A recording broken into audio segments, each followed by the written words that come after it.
Good afternoon all. Today myself, Damien and Wei will be giving a presentation on our creativity presentation.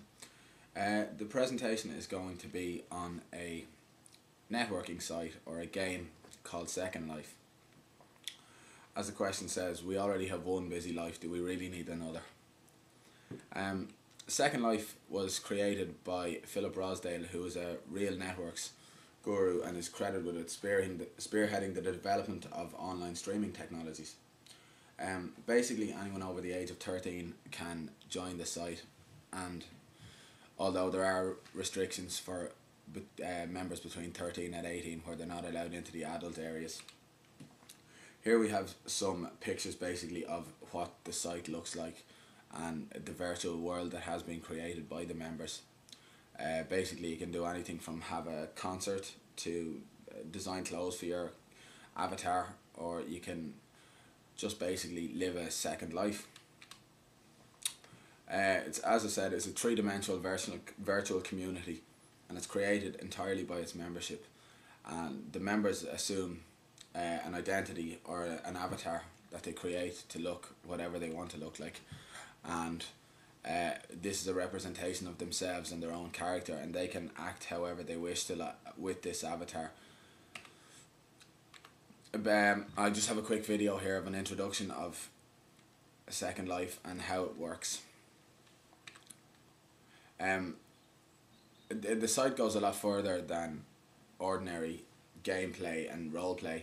It's basically an actual world that is created. So property can be purchased using Linden dollars. Linden dollars are basically a currency that was created for Second Life, and they can be traded against the US dollar.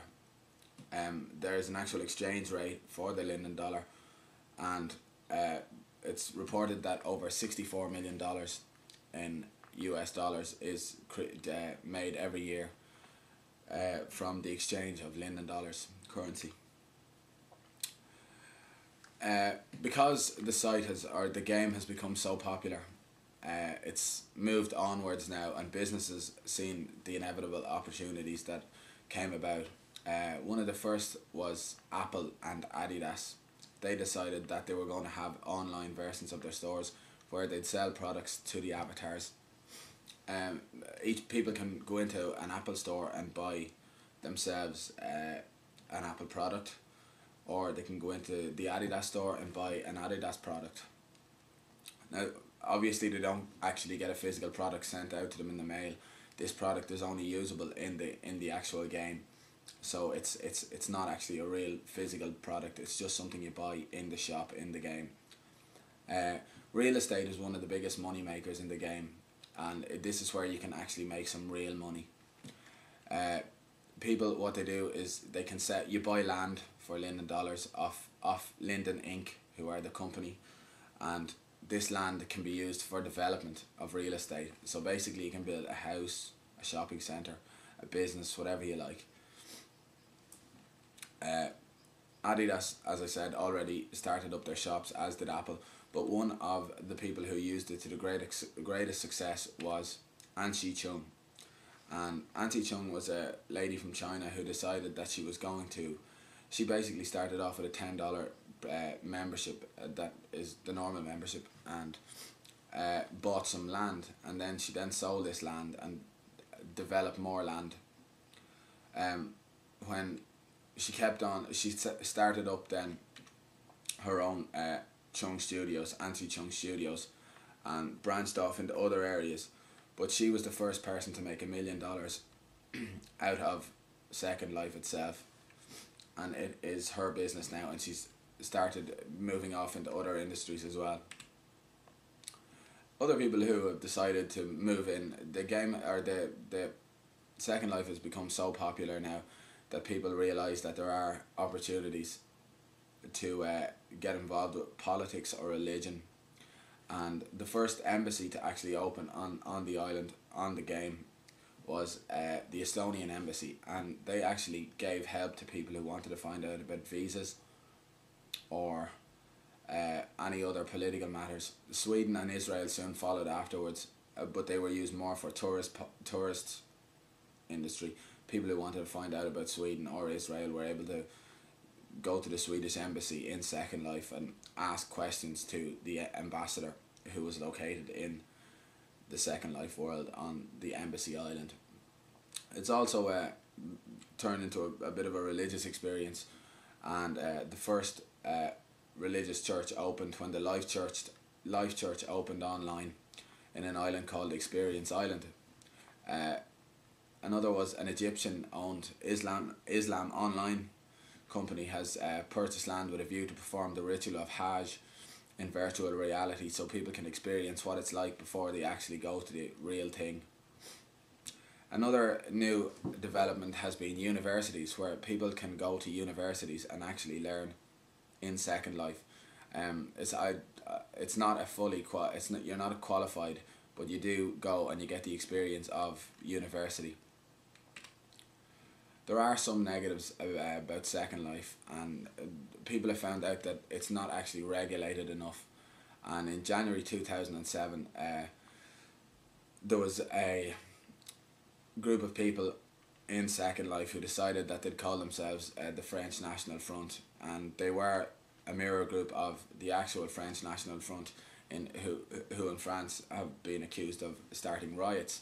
So they decided that they would use Second Life and have an online riot, and although there was no physical damage done, the point was put across, and it was a big negative there was a negative reaction due to no one had previously experienced violence within Second Life, and this was political violence as well, which went down even worse.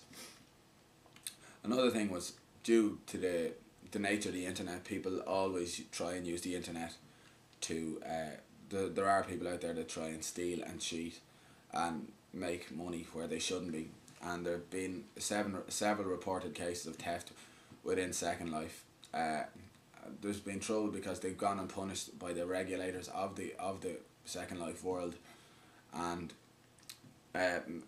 members have encouraged the moderators to delete their accounts, but so far they haven't been deleted, as it is a free universe and there's no laws. One of the options for the moderators is to create a set of laws for. There's at present there's just terms and conditions which state obviously what you can and can't do, but there's no strict laws, and because the game is becoming more real life all the time, the moderators are going to have to set down some form of laws for citizens. One of the cases, one thing that can happen is if somebody is found to be cheating or stealing or generally mistreating the site, their avatar is sent to an island called Cornfield Island, where basically they can't do anything. They just exist and they can't go anywhere and do anything, which kind of takes away from the experience for the user. But as I said, Second Life is becoming ever more popular, and businesses are starting to exploit it more as they see it as a valuable marketing tool in their campaign to reach more and more people. Inevitably, this is going to take over from the actual gameplay side of the site, which was generally just used for having fun on, basically, and it seems to be moving now from a fun-based site to a more marketing sales tool. That's all I've got to say now, so I'm just going to pass you on, and we'll carry on with the financials of the site and how it's financially helped people, and then we will be looking at some other aspects relating to creativity as well. Thank you.